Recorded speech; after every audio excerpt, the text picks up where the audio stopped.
Ayan guys, magsa-sound check tayo ngayon. Bali ang ipapakita natin ngayon yung connection ng B8 natin o sound card natin. Ayan.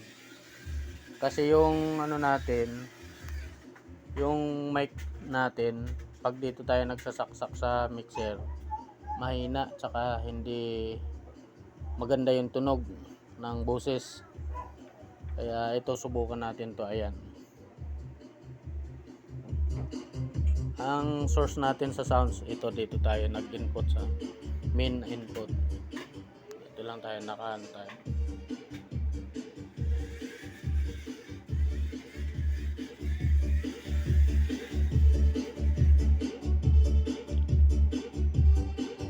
Gumamit pala tayo dito guys ng EQ, dual EQ tsaka itong crossover tsaka dalawang amplifier.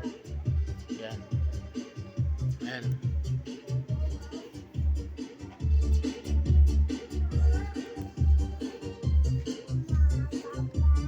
Ito yung ano natin guys, ito yung mic. Ito naman yung output naman papasok dito sa mixer natin. Naka-input tayo dito sa insert. Dito na tayo mag-volume ng ating mic. Testing natin guys kung anong tunog.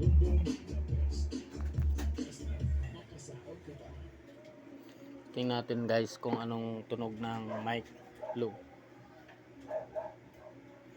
sound check. Low sound check. Low sound check. Low sound check.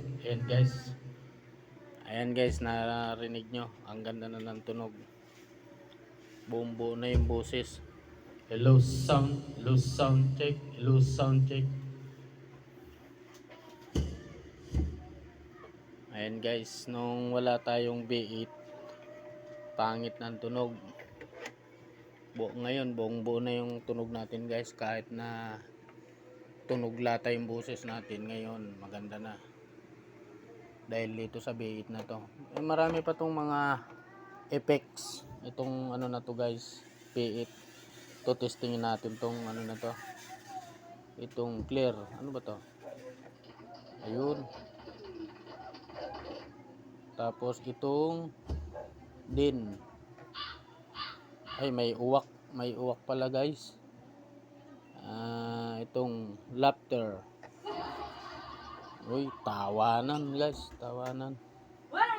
Kauwi ka na? Ali, marami pa siyang effects guys. Ito, kaso lang malakas kasi masyadong mga ano na to. Sa susunod natin video, titestingin natin lahat to. Medyo maingay na kasi. Dito tayo ngayon sa loob ng bahay. Medyo maingay na. Maka-storbo na. Ayan guys, oh.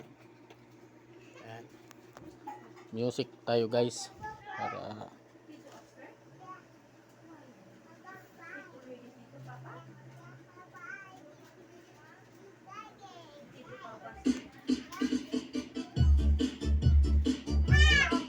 ayun guys, oh.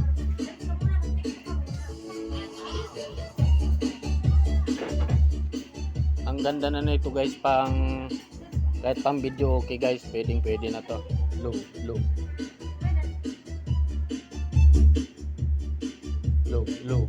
bye.